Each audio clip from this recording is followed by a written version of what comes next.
अपने मम्मी कहीं न खड़वा पिया तो हाई जन बना। अपने मम्मी कहीं न खड़वा पिया तो हाई जन बना।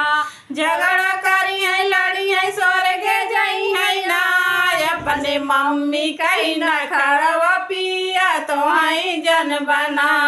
अपने मम्मी कहीं न खड़वा पिया तो हाई जन बना। चिट्ठिया लिखबै जालीदार के पिया जल्दी आया ना। चिट्ठिया लिखबै जालीदार के पिया जल्दी आया ना। अपने भाभी कहीं न खड़वा पिया तो हाई जन बना।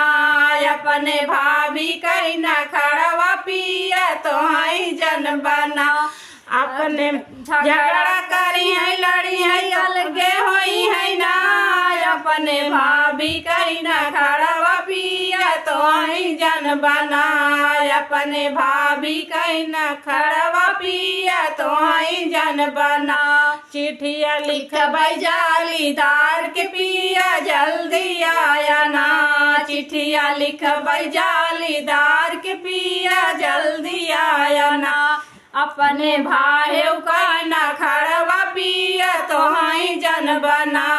अपने भाई का न खड़वा पिया तो हाई जन बना। झगड़ा करी है लड़ी है अपने माई के जाई है ना। अपने भाई का न खड़वा पिया तो हाई जन बना। अपने भाई का न खड़वा पिया तो हाई जन बना। चिट्ठिया लिखबै जालीदार के पिया जल्दी आया ना।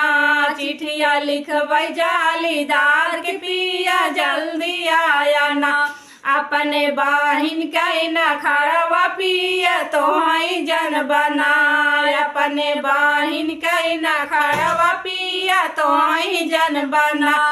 अपने झगड़ा करी है लड़ी है अपने ससुर जाई है ना। अपने बहिन कहीं न खड़वा पिया तो हाई जन बना।